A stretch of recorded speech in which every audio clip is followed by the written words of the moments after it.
I've been flying for almost 30 hours and the flight attendants won't stop crying, Part 2. A few hours after the businesswoman picked up her piece of paper with my message, she came back down the aisle and sat in the seat beside me. She bent over, trying to stay low. "So, you're stuck too?" she asked. I kept my voice low. "Yeah, my name's Jack, by the way. I'd say nice to meet you, but..." She nodded. "I'm Mary. You're wrong. Getting your message was by far the best thing about the past day. I've spent the last day and a half thinking I was alone in this." She paused for a moment, looking up the aisle. When she spoke again, her voice was a whisper. "So, Jack, you have any theories on what the hell's going on?" I considered lying, but decided the truth was for the best. "I think we might be dead." Mary shook her head. "Maybe if it were just me or just you. If this was some cosmic train to hell, why would there be two of us who realize what's going on?" "No idea." Mary pulled out her phone and handed it to me. It displayed the Wikipedia article for Flight MH370, the airline that disappeared in 2014. I read through the article carefully. There were dozens of theories trying to explain what happened. They ranged from hypoxia to suicide to aliens. "Doesn't tell us much," I said. "Not much other than that this may have happened before," she said. "How about you? Any theories as to why anyone else can't see what's going on?" We talked it over and realized one thing we had in common was that we were both fast asleep at 4:03 a.m. There's no way we were the only ones asleep at that time, though. Maybe everyone else was just napping. I don't know about you, but I was well and truly asleep. The cabin lights flicked off and a dozen red emergency lights in the floor flicked on, casting the cabin in a red glow. The intercom crackled to life, saying, "Passengers, please return to your seats. The seatbelt sign is fastened, and we may experience some turbulence. We'll be landing in about an hour." Mary froze. "Should I go back?" she asked. "Maybe they won't notice if you're gone, but maybe they already know and they're just trying to separate us." Mary nodded. "We should stay together. That's a better idea."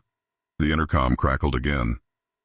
"Ladies and gentlemen, I am pleased to announce the arrival of the captain. We'll all be given the opportunity to speak with him. Please remain in your seats until he calls you. If you need assistance, don't worry. A flight attendant will happily help you on your way." Sounds of passengers getting to their feet echoed from further up in the plane. We sat in silence, trying to get a look through the curtain separating us from first class. "The captain?" I asked. "No idea, but it didn't sound like they were talking about a pilot to me. Did they?" "Nope." That's when a pungent sulfur smell hit us, so strong that I had to resist the urge to gag. It reminded me of the worst rotting eggs I'd ever smelt in my life, but the old woman sitting ahead of us didn't react. She just kept watching a movie on the back of her seat. "Don't cough," I said to Mary.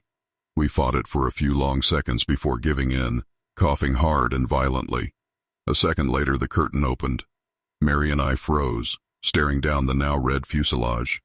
4 flight attendants passed through the curtain and made their way down the rows towards us. Grins stretched wide across their faces. They were still crying, but this time the tears streaking their faces were darker.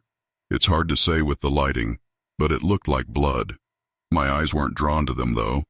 I looked over their shoulders at the figure standing near the front of the plane. It was a black silhouette standing beside the cockpit door. It was at least 8 feet tall and pointing towards us with a single finger. It had called us. "The bathrooms," I shouted. We ran towards the back of the plane, the flight attendants closing in behind us. Blood dripped from their grinning cheeks onto the carpet of the plane.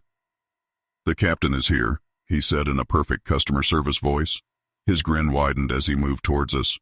We made it to the bathrooms, jumping into opposite sides. I slammed the door shut and locked it, pressing my feet against the folding center part of the door to keep it closed. They began banging on the door and pulling at the handle while I fought to keep it closed.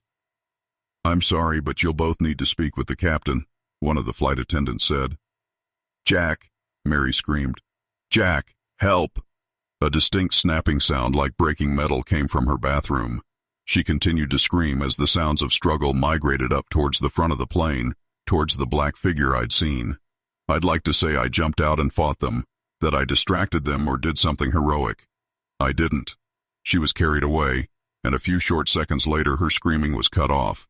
That was a few hours ago, and I'm still locked inside this bathroom. I keep trying not to think of what they've done with her. The thing at the front of the plane didn't seem human.